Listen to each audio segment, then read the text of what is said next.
Shalom, selamat pagi saudara yang dikasihi Tuhan. Selamat hari Minggu. Kiranya damai sejahtera dan sukacita dari Tuhan Yesus Kristus senantiasa menyertai saudara sekalian. Sebelum kita mendengarkan firman Tuhan dan renungan, marilah kita berdoa. Tuhan Allah Bapa yang baik, kami sungguh bersyukur atas kebaikan dan kemurahan-Mu, karena Engkau Tuhan yang selalu melindungi kami dalam beristirahat sepanjang malam, sehingga kami dapat bangun dalam kondisi yang baik dan sehat. Jika saat ini kami akan mendengarkan firman-Mu, urapilah kami dengan Roh Kudus-Mu, agar kami dapat mengerti dan memahami apa yang Tuhan sampaikan kepada kami. Terima kasih Tuhan, di dalam nama Tuhan Yesus Kristus kami berdoa. Amin. Saudara yang dikasihi Tuhan, bacaan firman Tuhan saat ini diambil dari kitab Galatia pasal 6 ayat yang ke-9. Demikian sabda Tuhan. Janganlah kita jemu-jemu berbuat baik, karena apabila sudah datang waktunya, kita akan menuai jika kita tidak menjadi lemah. Tema renungan saat ini adalah jangan jemu-jemu berbuat baik. Saudara yang dikasihi Tuhan, pernahkah kita kecewa ketika ketulusan kita untuk menolong seseorang ditanggapi secara negatif? Ada orang yang sebenarnya memerlukan pertolongan, tetapi merasa gengsi dan merasa direndahkan ketika ditolong. Memang tidak semua orang bisa menerima uluran tangan kita untuk menolong mereka. Namun apapun alasan yang ada di balik penolakan itu, kita harus tetap berbuat baik. Karena semua yang kita lakukan merupakan kehendak dan tanggung jawab kita kepada Tuhan. Sekalipun ada seseorang yang meremehkan perbuatan baik atau pertolongan yang kita berikan, namun percayalah, Tuhan akan selalu memperhitungkan. Saudara yang terkasih, hari ini tetapkanlah hati kita untuk berbuat baik. Apapun tantangannya, janganlah kita menyerah.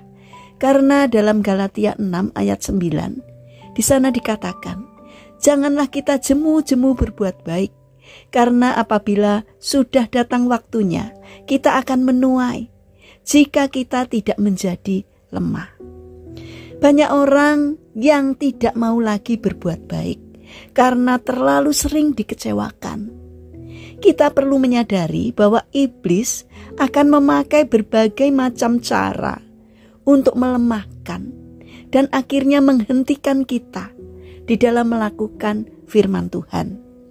Mungkin juga perbuatan baik kita akan dilupakan orang, atau bahkan dibalas dengan kejahatan. Tapi ingatlah bahwa Tuhan tidak akan pernah lupa semua yang kita lakukan atas dasar ketaatan kita kepada firman-Nya. Jadi selama masih ada kesempatan berbuat baik, berbuat baiklah. Jangan menahan sedikit pun untuk menyatakan kebaikan kepada sesama. Sekecil apapun kebaikan yang kita lakukan, itu akan dipandang oleh Tuhan sebagai satu bentuk ketaatan kita kepadanya. Saudara yang terkasih, mari kita bangun karakter jangan jemu-jemu berbuat baik, karena itulah yang dikehendaki Tuhan dari kita. Mari kita berdoa. Tuhan Yesus yang baik, jadikanlah hati kami seperti hati-Mu, hati yang selalu tergerak oleh belas kasihan untuk menolong sesama kami sebagai wujud ketaatan kami akan firman-Mu. Jangan biarkan kekecewaan hati kami menyurutkan kasih-Mu dalam diri kami untuk menolong sesama kami. Karena itu berikanlah hati kami yang selalu mau memberi dengan ketulusan hati kami. Bapa yang baik, saat ini kami ingin berdoa untuk saudara-saudara kami yang mengalami sakit dan lemah fisik. Kami memohon belas kasih dan kemurahan-Mu. Kiranya Tuhan yang berbelas kasih untuk menjamah dan memberikan kesembuhan. Kami mendoakan bagi mereka yang mengalami permasalahan dan kesulitan hidup. Kiranya Tuhan berkenan untuk hadir menolong mereka. Kami ingin menyerahkan juga untuk setiap rencana kami hari ini ke dalam tangan Tuhan.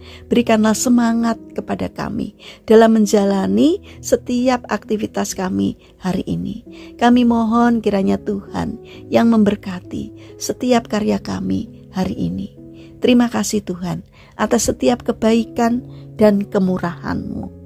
Dalam nama Tuhan Yesus Kristus kami berdoa. Amin. Puji Tuhan, saudara yang terkasih, selamat hari Minggu, selamat beribadah. Kiranya firman Tuhan dan renungan hari ini dapat menjadi berkat bagi kita semua. Haleluya.